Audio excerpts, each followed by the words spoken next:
Hello, my friends. Welcome to episode 4 of Tell Emma Your Dilemma, our new almost weekly video series. My intention is to make it weekly, but I'm also gonna give myself wiggle room.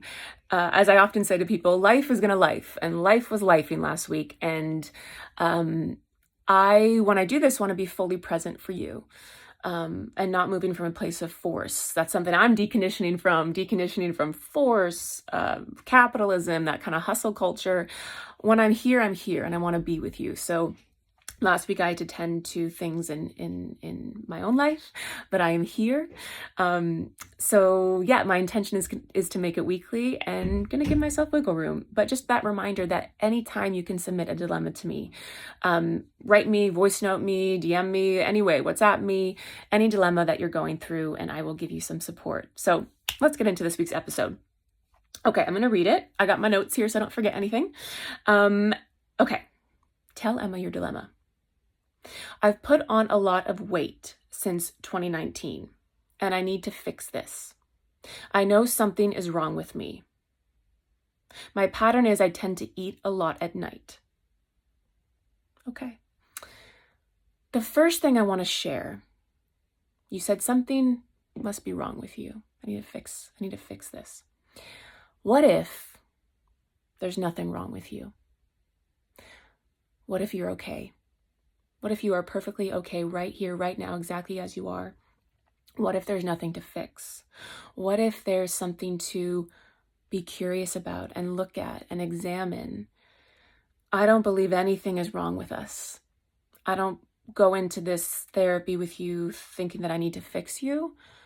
I'm here to help you understand yourself more, give you insight, help you heal, help you grow. But there's no fixing. You're okay. You're good.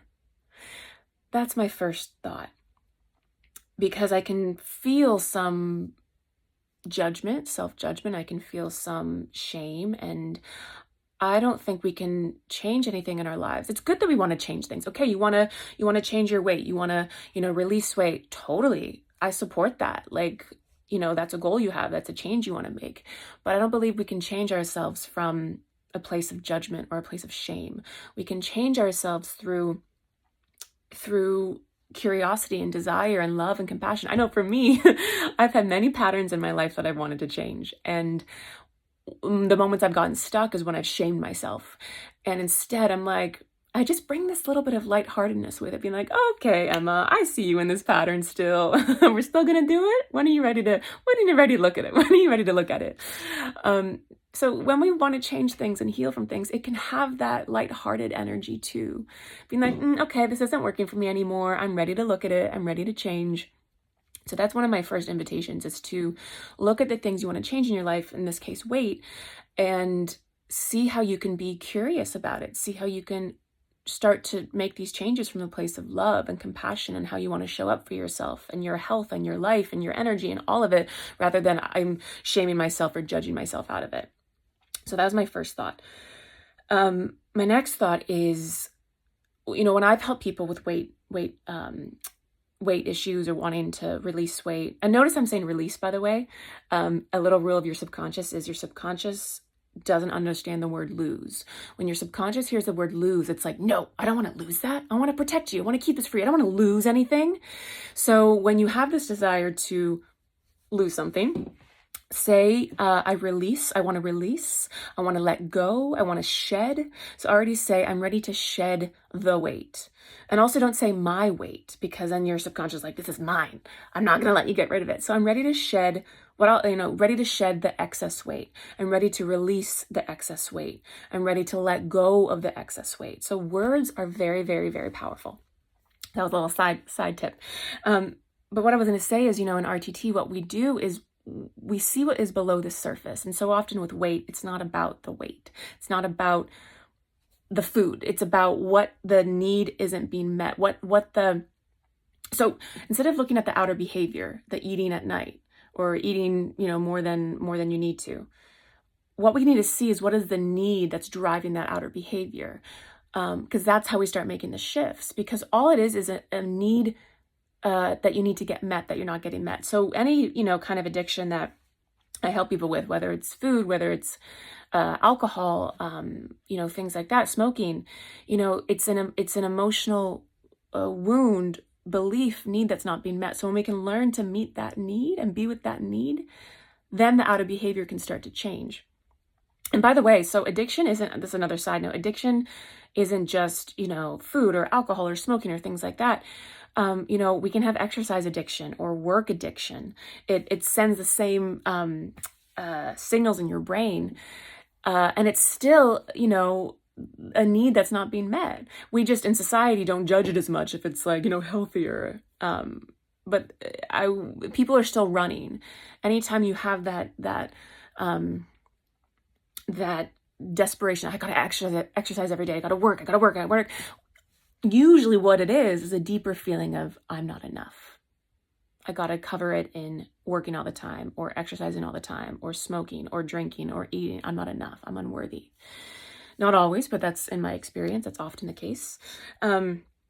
So I'm going to offer you just a simple tip today because it's hard to, fully understand, without doing a full session.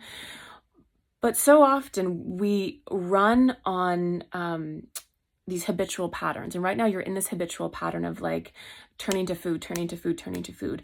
And we're in these patterns that happen so quickly we don't even realize they're happening. Our reaction is just like, oh, we did this yesterday, we're going to do this tomorrow. We did this yesterday, we're going to do this tomorrow. Your subconscious has memorized this pattern, right? And so we need to break up the pattern a little bit. And the simple thing I'm going to offer you is just implementing what I call the power of the pause. The power of the pause. The moment before, right? What is that moment before you want to go turn to food at night? What is the moment before? Because it's that moment before that you're feeling something. I'm unworthy, I'm not enough, I'm afraid, I'm scared, I'm angry, whatever it is. When we can tend to what that feeling is and be with the feeling, we don't have to go push it down in this form with food. We don't have to not feel it and put it into food instead. But instead, let's actually feel it. And I know often people are afraid to feel, right? Because we're afraid that the pain of it is going to be too much. I'm going to get stuck in the feeling. And we can't get stuck in our feelings. A feeling at its height, like the peak of a feeling, at the most intense, can be for a minute and a half. So even if that moment before you want to go turn to food, let's say it's a feeling of not enoughness or sadness or hurt or pain or comparison, whatever it is, power of the pause. I would invite you to put a hand on your heart, your belly, even the pause for 1 minute, because you're breaking up that pattern in your brain that's just going to quickly turn to food. Be in that moment of the pause and just say, how am I feeling right now? How can I tend to this feeling? And, there's different ways we can tend to it. Maybe there's a moment where you just want to feel it and allow yourself to feel it. Maybe you want to cry. Maybe you want to scream. Maybe you want to journal. Maybe you want to go for a walk. Maybe you want to shake or jump. Noticing what the feeling is and how you can release it in a different way.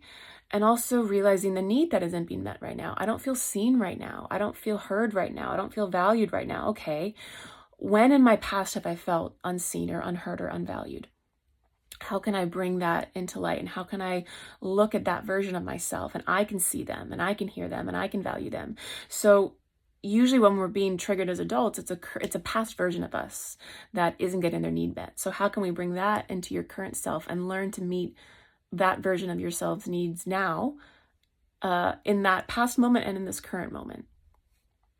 So I don't want to give too much for this Tell Emma Your Dilemma. I think that might be enough for now, is just implementing this power of the pause and taking a beat and knowing it's okay to tap into the feeling and feel it, and it will run its course. It's just energy in motion, energy in motion. Our emotions are begging for our attention. They just want to be felt. So instead of eating it away, be with it. Be with it. And in my experience with myself, with my clients, it's a cathartic experience if you can feel it, if you can cry it or scream it or walk it or journal it or take a bath, breathe with it. So that's, yeah. And then being curious about the need, being curious about what part of me doesn't feel seen right now and how can I meet that need? Because maybe someone in the past didn't meet that need, but how can I currently meet this need? And I would say play around with that for a bit, of taking a pause before we, and for others watching, by the way, if this wasn't your dilemma, I recommend this for most things in our lives, whether you're turning to food, whether it's something else, whether you want to go scroll on your phone and and distracting yourself, take a power of the pause before we just habitually react, right? Pause and see, how do I want to respond, rather than habitually reacting. It's amazing how just pausing can do a lot.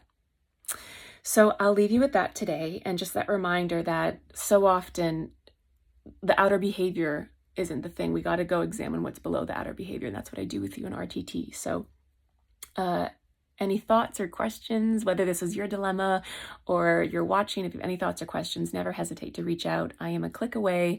Like I said, email me, transform@heywoodhypnosis.com, DM me, WhatsApp me. Everything is Emma Heywood Hypnosis. Heywood, Hey, hey. Reach out anytime. Thank you for this dilemma. I will see you next week. Mwah.